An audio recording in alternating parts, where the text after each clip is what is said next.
जी, जय श्री कृष्णा, जय श्री राधे। कल के प्रसंग में मैंने आपको सुनाया कि सुखदेव जी ने राजा परीक्षित को बताया कि जब अघासुर को मारा तो व्रजवासियों ने ये खबर आके अपने घर में अपनी माताओं को और श्री कृष्ण की माँ यशोदा को बताई।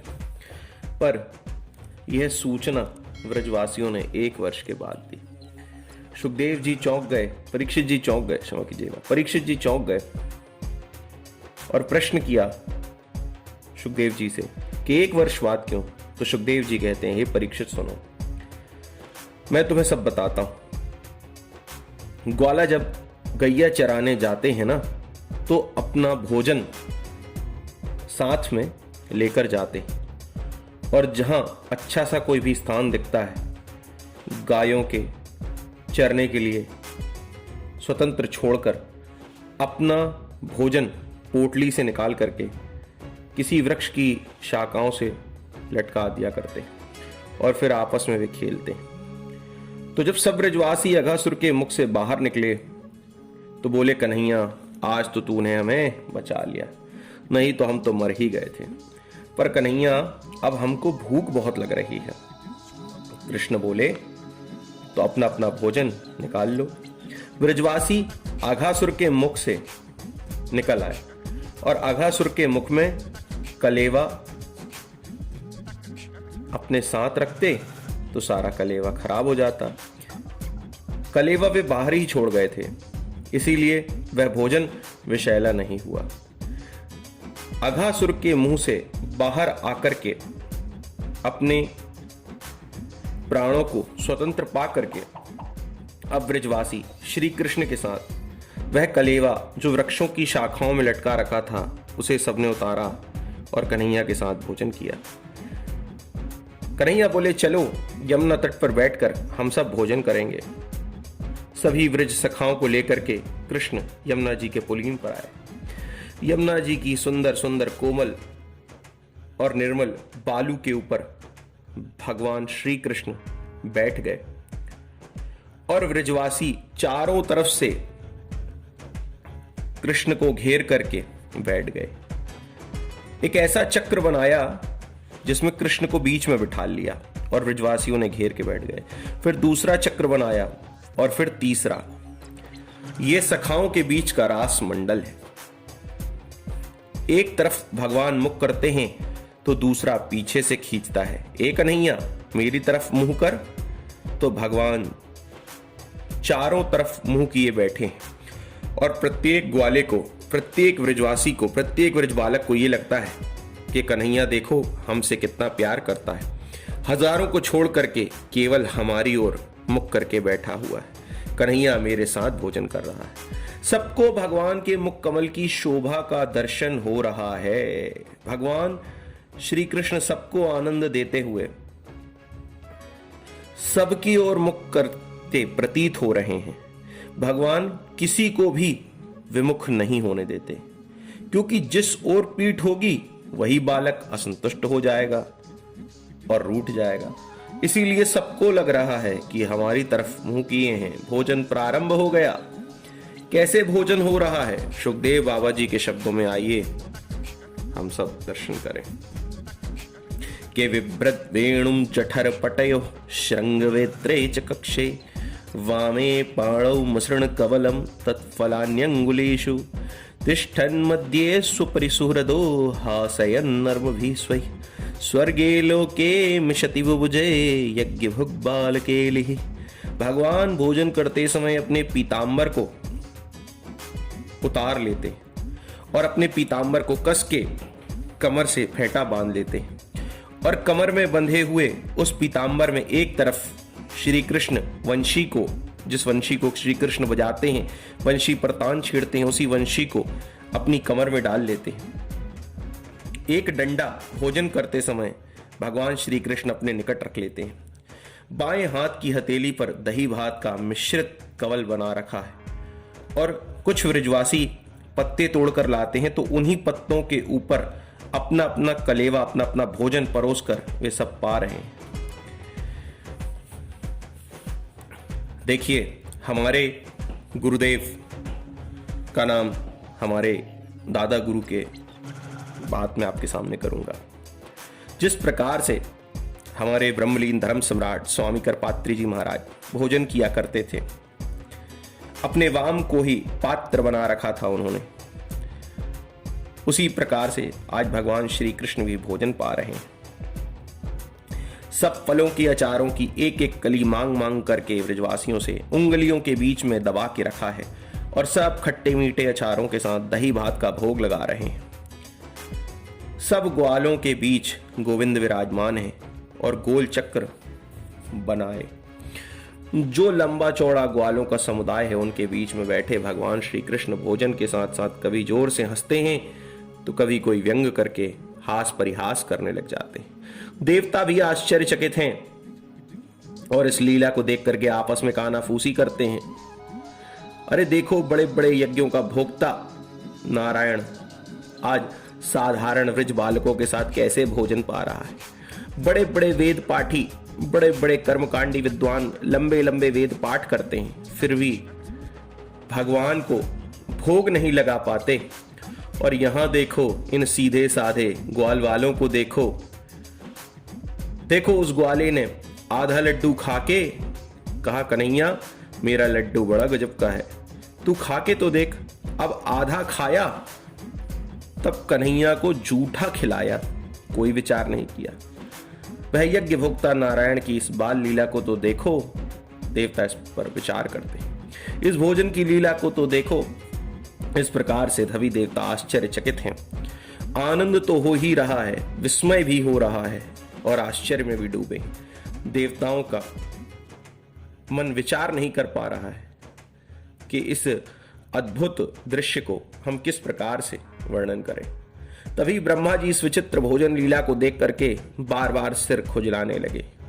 कभी नाक सिकोड़ते हैं, कहते हैं, हे भगवान, ये नारायण नहीं है। क्या ये नारायण हो सकता है? अरे इसमें तो भगवत तत्व का लक्षण नजर नहीं आ रहा। ना भोजन का इसमें नियम है, ना हाथ पैर धोकर ये बैठा है। अरे श्री नारायण तो शेष की शैया पर विराजमान रहते हैं, पर इसने तो एक भी आसन नहीं लगाया। भगवान विष्णु सदा समाधिस्थ रहते हैं, शेष की शैया पर समाधिस्थ रहते हैं और मौन होकर रहते हैं। पर ये देखो, ये तो मौन होकर भोजन भी नहीं कर पा रहा है। यहां तो भोजन के लिए सीधे दौड़े आए हैं और गप्प से बैठ गए। ब्रह्मा जी विचार कर रहे हैं कि ना हाथ धोए ना पैर धोए, यमुना जी के तट पर भोजन कर रहे हैं। आसन का कोई काम ही नहीं है, जूठे मीठे का कोई विचार नहीं किया। चाहे जिससे मांग लेते हैं, चाहे जिसके मुंह का खा लेते हैं। अरे एक कथावाचक तो कहते थे, बड़े विद्वान हैं, वो कहते थे कि जो साथ में ग्वाल सखा हैं ब्रज के, उनके होठों पर कड़ी लगी हुई थी, जूठी कड़ी, खट्टी कड़ी। भगवान श्री कृष्ण ने उसे अपनी जीभ से चाट लिया। तो ब्रह्मा जी कह रहे हैं, चाहे जिसका खा रहे हैं, ये कैसा नारायण है, ये कैसा भगवान हो सकता है। भोजन करते समय बैठ करके भोजन करना चाहिए, ये तो दौड़ पड़ता है। एक दूसरे पर अनेक प्रकार के कटाक्ष, हास परिहास भी ये लोग कर रहे हैं। अरे इनमें तो कोई भी मर्यादा मुझे दिखाई नहीं पड़ती। अरे ब्रह्मा जी भी आश्चर्य में पड़ गए और इतनी विचित्र लीला को देख करके उन्होंने ये निर्णय लिया कि मैं इनकी परीक्षा लूंगा।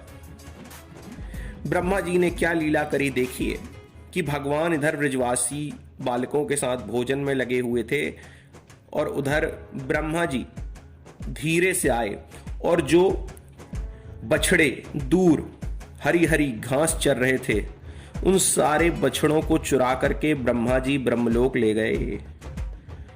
अब यहां ब्रज बालक बोले, ग्वाल सखा बोले, अरे कन्हैया देख, हम तो खाने में मग्न रह गए, अपनी बातों में मग्न हो गए, पर बछड़े तो दिख ही नहीं रहे। दूर दूर तक जहां तक देखो एक भी बछड़ा नहीं दिखता। कृष्ण बोले, तुम लोग चिंता ना करो, मैं हूं ना, मैं देखता हूं, तुम भोजन करो। इस प्रकार से भगवान श्री कृष्ण ने एक हाथ में दही भात लिया और दूसरे हाथ में मक्खन लेकर के और मुख में भोजन का ग्रास भर लिया और कुछ निकल पड़े। खाते खाते भगवान श्री कृष्ण ने दौड़ लगा दी। हाथ में भोजन का ग्रास लिए भगवान श्री कृष्ण भागते जा रहे हैं। मुख में भी ग्रास है, दोनों हाथों में भी ग्रास है। और जहां भगवान बछड़ा देखने के लिए गए तब तक ब्रह्मा जी सारे व्रजवासियों को यहां उठा करके ले गए। देखो, जब भगवान श्री कृष्ण व्रज बालकों के साथ थे तो बछड़ों को चुरा लिया। जब ग्वाल वालों ने कहा कृष्ण बछड़े नहीं दिख रहे तो श्री कृष्ण बछड़े ढूंढने गए, तो यहाँ बछड़ा देखने के लिए गए हुए कृष्ण की नजरों से छुपा करके ब्रह्मा जी ने व्रजवासियों को भी अपने ब्रह्मलोक में ले गए उठा करके। अब भगवान दूर दूर तक जंगल में बछड़ों को देखते फिरें, एक भी नजर नहीं आता। श्री कृष्ण ने विचार किया कि कोई गायब होता, कोई छुपता तो 1, 2 या 4, 10, 100 छुपते, पर यहां हजारों की संख्या में हमारे बछड़े थे, सबके सब मिल ही नहीं रहे, कोई एक भी नहीं दिख रहा। अब श्री कृष्ण यमुना जी के किनारे जहां भोजन हो रहा था वहां आए, तो अब एक भी व्रजवासी वहां नहीं है। प्रभु समझ गए कुछ गड़बड़ है। ध्यान लगाकर जैसे ही श्री कृष्ण ने देखा तो ध्यान में प्रभु को समझ में आ गया, अच्छा ये ब्रह्मा जी की करामात है, ये हमारी परीक्षा ले रहे हैं, चलो हम इन्हें अच्छा मजा चखाते हैं। देखिए, हमारे वृक्ष के कथावाचक विद्वान कहते हैं कि जो जिस विषय का विद्वान हो उसे उसी विषय में प्रभावित करो, तब आप उस विषय के ज्ञाता हो। व्याकरण का विद्वान हो उसे व्याकरण की सूत्रत्तियों से प्रसन्न किया जा सकता है, तब वह आपकी योग्यता को मानेगा। वेद पाठी है तो उसे वैदिक मंत्रों से प्रभावित किया जाए तो वह आपको मानेगा। तो भगवान को लगा कि ब्रह्मा जी सृष्टि के रचयिता हैं, सृष्टिकर्ता हैं, तो हम इन्हें अपनी माया से एक नई सृष्टि करके आज दिखाते हैं। हम भी दिखाते हैं कि हम क्या चीज हैं। आज हम भी इन्हें एक सृष्टि करके दिखाते हैं। भगवान ने लीला से जितने व्रजवासी थे, भगवान स्वयं उतने ही व्रजवासी बालक बन करके तैयार हो गए। जितने बछड़े ब्रह्मा जी ने चुरा लिए थे, भगवान उतने ही बछड़े बनकर तैयार हो गए। ब्रह्मा जी की सृष्टि में जितने बछड़ा और ब्रजवासियों को ब्रह्मा जी ले गए थे, भगवान ने लगभग ज्यों की त्यों वैसी ही एक नई सृष्टि, उतने ही व्रजवासी, उतने ही बछड़े अपने रूपों में प्रकट कर दिए। भगवान ने केवल शरीर मात्र नहीं बनाया, जो व्रजवासी जैसा कपड़ा पहना था वह कपड़े भी भगवान बन गए। जो व्रजवासी अपने हाथ में जैसा डंडा लेकर आया था, भगवान बिल्कुल वैसा ही डंडा भी बन गए। कहते हैं ना कि सर्वम विष्णुमयम जगत, आज ये महाकाव्य भगवान ने चरितार्थ कर दिया। यावत वत्स काल्पक वपुर, यावत करांग्रादिकम, यावत यष्टिषाण वेणुदलशिक, यावत विभूषांबरम, यावत शील गुणाविदाकृति वयो, यावत विहारादिकम, सर्वम विष्णुमयम गिरोंगवदजः सर्वस्वरूपो भवौ। केवल 5 भौतिक शरीर ही बना लेते, कपड़े मात्र बना लेते और कहीं उन ब्रजवासियों का स्वभाव नहीं बना पाते तो पकड़े जाते, क्योंकि हर जीव का स्वभाव अलग अलग होता है। भगवान जैसे ही ग्वाल वालों का रूप लेकर के उनके घर में जाते तो माताएं सोचती, अरे पहले तो हमारा बच्चा बड़ा शांत था पर आजकल बड़ा उद्दंड हो गया है। तो स्वभाव भी तो वही होना चाहिए, यही शील स्वभाव, यही अवस्था, वही प्रकृति और वही विचारधारा, अर्थात सूक्ष्माति सूक्ष्म कोई भी चिंतन करे। और तो और अगर ये अंगूठे का निशान भी ठप्पा भी लगवाना चाहे तो अंगूठे में भी वैसी ही रेखाएं। देखिए, इस संसार में सबके जो अंगूठे होते हैं ना, वो कभी किसी के मैच नहीं करते, पर यहाँ भगवान ने इतना सूक्ष्माति सूक्ष्म अपने आप को ब्रजवासियों के रूप में ढाल लिया कि अंगूठा भी लगावें तो रेखा भी वही आती है। भगवान इतनी बारीकी से ब्रजवासियों की यथावत संरचना बनाई कि स्वयं विधाता ब्रह्मा जी भी चक्कर में पड़ गए कि असली कौन से हैं। तो ब्रह्मा जी भी चक्कर खा गए तो सर्वसाधारण परमात्मा श्री नारायण की लीला को क्या समझ पाएगा। अरे कुछ समय के लिए नहीं वरन 1 वर्ष पर्यंत भगवान ब्रजवासी और बछड़ों का रूप धारण किए ब्रज में सबको आनंद देते रहे। किसी को भनक भी नहीं लगी। अपने घर भी आ रहे हैं और वन भी जा रहे हैं। औरों की तो क्या कहें, स्वयं भगवान के बड़े भाई बलराम जी भी नहीं समझ सके। देखिए, हम सबके पास विष्णु सहस्त्र नाम है, जिसमें विष्णु भगवान के 1000 नाम हैं। पर मैं आपको बता दूं कि बलराम जी का जो शेषावतार है, उस शेषनाग की शैया में जहां विष्णु भगवान विश्राम करते हैं, वहां उस शेषनाग के द्वारा प्रतिदिन नए नए 1000 नामों से भगवान श्री नारायण का स्तुति करके उन्हें प्रसन्न किया जाता है। हमारे पास तो आज सिर्फ एक विष्णु सहस्त्र नाम है, पर बलराम जी जो शेषनाग के अवतार हैं, वे विष्णु भगवान की क्षीर सागर में नित्य प्रतिदिन नए नए 1000 सहस्त्र नामों से, नए नए रोज सहस्त्र नामों से स्तुतियां करते हैं। तो जो बलराम जी भगवान के हजारों नाम, हजारों रूप, हजारों लीला, हजारों गुण, हजारों धाम को जानते हैं, वह भी नहीं समझ पाए। 1 साल के बाद बलराम जी की समझ में आया। वह भी कब आया? जब मैया का आदेश था बछड़ा ज्यादा दूर तक नहीं ले जाना। पर आज बछड़े चराते हुए श्री कृष्ण दूर निकल गए। इतनी दूर निकल गए कि गोवर्धन के शिखर पर जो गाय चर रही थी, उन गायों ने जब अपने नन्हे नन्हे से बछड़ों को अपने पास आते देखा तो वात्सल्य की अधिकता में सब मुंह उठाकर दौड़ पड़ी। अब जो बड़े बड़े ग्वाला थे सब लाल पीले हो गए। इन बच्चों को कितना समझाया था कि बछड़े इतनी दूर तक मत लाना। अब सब गैया जाकर के अपने बछड़ों को दूध पिवा देंगी तो हमें क्या बचेगा। सो लाल पीले हुए सब ग्वालों ने यह निश्चय किया कि आज बच्चों को खूब पिटाई की जाएगी। सब डंडे लेके दौड़े। अब इन बच्चों की खबर हम लेंगे। गाय मुंह उठाकर भाग रही हैं, ग्वाले डंडा लिए उन बच्चों को डांटने के लिए दौड़ रहे हैं। पर जैसे ही गाय बड़े बड़े बछड़ों को भी देखती हैं तो उनको भी दूध पिलाना प्रारंभ कर देती हैं। और जो ग्वाले मारने के लिए डंडा लिए आ रहे थे, वह बच्चों को गोद में लेकर के उनकी त्रुटियों को भूल करके, सब क्रोध भूल करके हृदय से लगा लेते। दाऊ जी ने जब ये स्थिति देखी, गायों का बछड़ों में प्रेम होता खूब देखा है। विचार किया बलराम जी ने कि गायें अपने बछड़ों से बहुत प्रेम करती हैं, पर इतना प्रेम हमने आज तक कभी नहीं देखा। गायों ने जहां एक छलक अपने बछड़ों की देखी तो पहाड़ से बिना मार्ग देखे एकदम दौड़ पड़ी। और जो ब्रजवासी बुजुर्ग क्रोध में भरे थे कि इन बच्चों को हम डांटेंगे, और उन ब्रज के वृद्धों ने जब अपने बच्चों को पास में आते देखा तो डंडे फेंक दिए, सबको गोद में प्रेम करने लगे, प्यार दुलार करने लगे। ऐसा लग रहा है जैसे वृंदावन में आनंद की, प्रेम की बाढ़ आ गई है। तब बलराम जी ने अपनी दिव्य दृष्टि से ध्यान लगाया और ध्यान लगाकर देखा कि आजकल इतना प्रेम क्यों मर रहा है। सो जिसका ध्यान करें उसी में कन्हैया मुस्कुरावे। देखिए, व्रजवासी, व्रज की गौएं, भगवान श्री कृष्ण के समय पर जो व्रज की गोपियां हैं, व्रज के व्रजवासी हैं, ये सभी या तो देवता है, या तो ऋषि है, या तो महर्षि हैं, या तो ब्रह्मर्षि हैं, जपी तपी सन्यासी हैं, जिन्होंने जप तप करके भगवान श्री कृष्ण की इस लीला में उनके दर्शन को प्राप्त करके परमात्मा में ही लीन होने के लिए व्रजवासी ग्वाल बछड़ों के रूप में अवतार लिया था।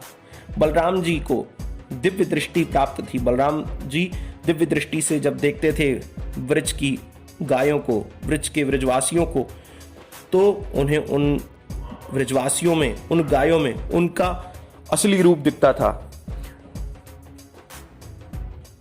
पर आज अपनी दिव्य दृष्टि से जब बलराम जी बछड़ों को देखते हैं तो बछड़ों में भी कृष्ण दिखता है, ग्वालों को देखते हैं तो ग्वालों में भी कृष्ण दिखता है। तब बलराम जी को समझ में आ गया, उन्हें शंका हो गई कि ये कृष्ण की ही कोई लीला है।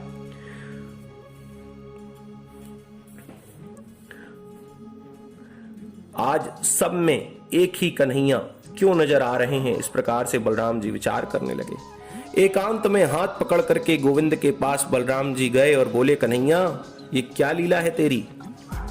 कन्हैया, इनमें ना आज कोई देवता नजर आता है, ना कोई ऋषि मुनि का दर्शन होता है, मुझे सब में तुम ही दिख रहे हो, ये क्या चक्कर है?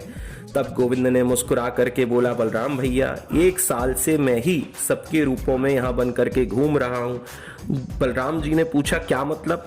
तो वह सब ब्रजवासी और बछड़े कहाँ हैं? भगवान बोले, वह तो सब ब्रह्मलोक में आराम कर रहे हैं। तब पूरा रहस्य बलराम जी को प्रभु ने समझाया। बलराम जी ने कहा, गजब हो गया, साल भर होने को आ गया, मुझे भी पता नहीं चला। तो सोचिए, जब बलराम जी नहीं जान पाए तो अन्य साधारण परमात्मा की लीला को कैसे समझ सकता है? जो बछड़े बड़े बड़े हो गए थे, घास खाने लगे थे, भूसा खाने लगे थे, जो ऐसे थे जो बड़े हो जाते हैं, गाय प्रायः उनको दूध नहीं पिलाती, दूध पिलाना बंद कर देती।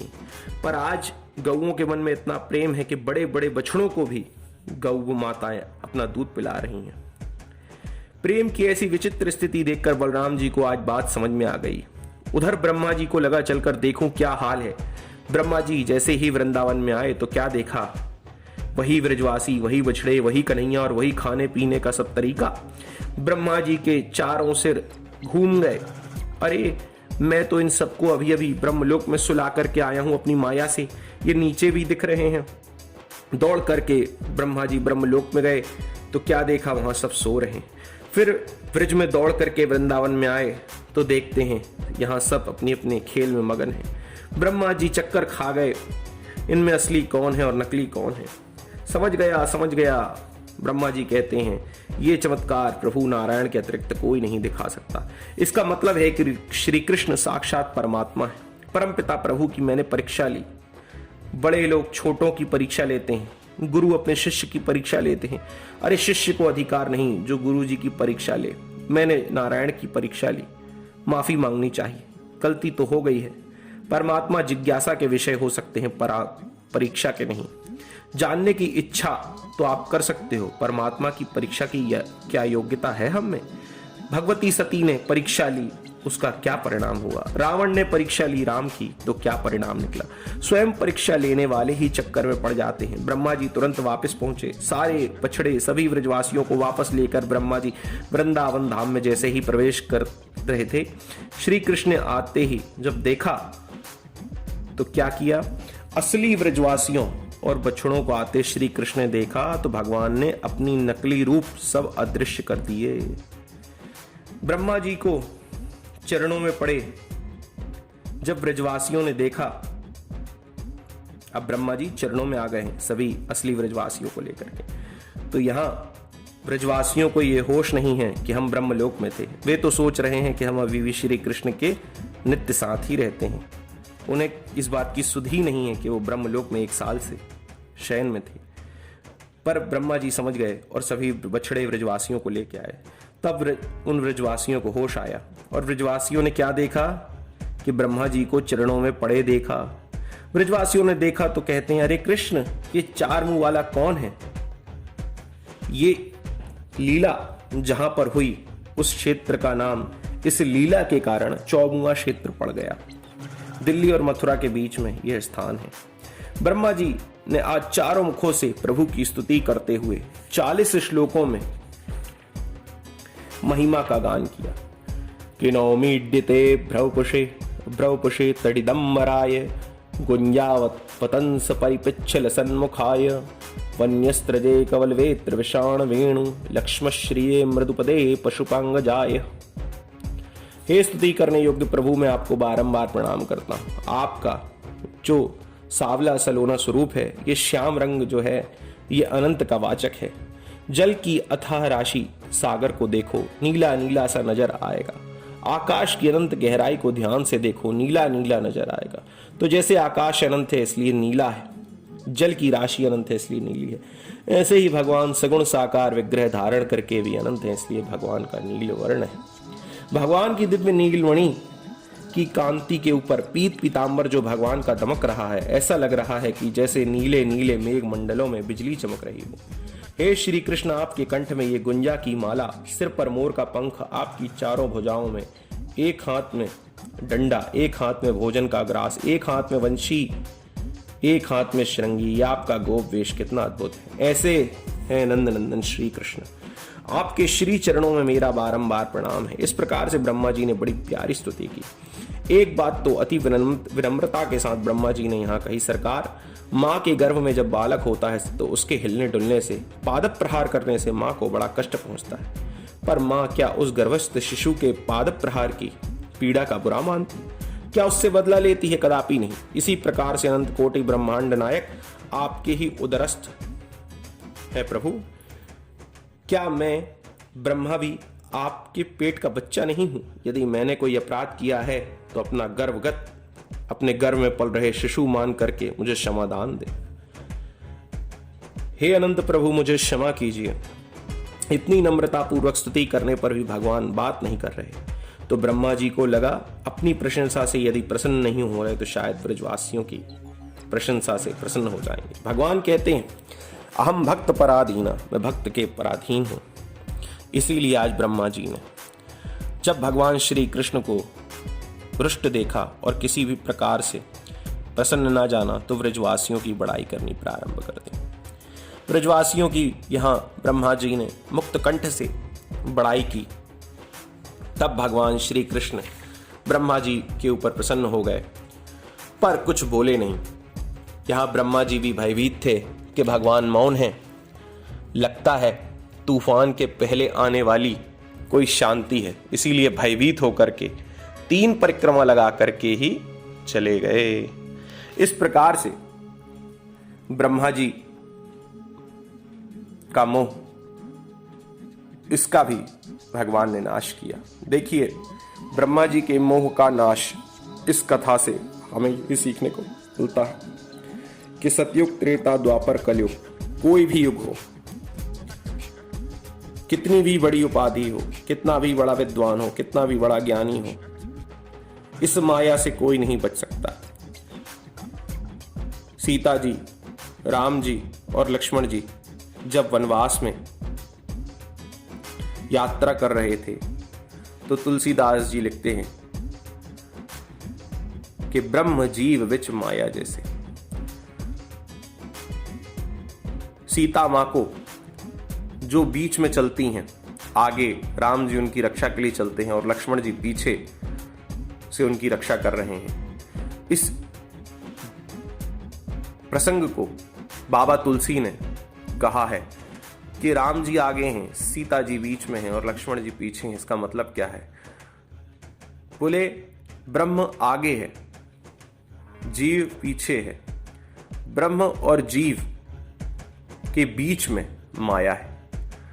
जिस दिन जीव माया के पर्दे को हटा लेगा तो उसे ब्रह्म का साक्षात्कार हो जाएगा, और जब ब्रह्म का साक्षात्कार हो जाएगा तो उसे अपने स्वरूप का बोध हो जाएगा। और जिस जीव को अपने स्वरूप का बोध हो जाता है, वो अपने स्वरूप में स्थित हो जाता है, वह सदा के लिए स्वस्थ हो जाता है, और फिर उसे संसार में कोई भी वस्तु ऐसी नहीं है जो प्राप्त ना हो। क्योंकि जिसके साथ ब्रह्म का साक्षात्कार जुड़ गया है, जिसको ब्रह्म के आनंद की अनुभूति हो गई है, उसे इस संसार में धर्म, अर्थ, काम व मोक्ष, चतुर्विध पुरुषार्थ की प्राप्ति हो जाती है। वह सदा के लिए संतुष्ट हो जाता है। उसका मन जो है वह निश्चिंत हो जाता है, क्योंकि वह प्रभु के चरणों से जुड़ चुका होता है। तो भैया, ब्रह्मा जी को भी मोह हो गया तो हम साधारण जीवों की क्या हैसियत है। इसीलिए जीव अगर श्री कृष्ण के अधीन हो जाता है तो फिर भगवान उसकी डोर अपने हाथ में ले लेते हैं, और नारायण जिसकी डोर अपने हाथ में ले लेते हैं उसका कभी पतन नहीं हो सकता। इतना ही कहकर के आज ब्रह्मा जी के मोह के नाश की इस प्रसंग को हम समाप्त करते हैं। जय श्री कृष्ण, जय जय श्री राधे।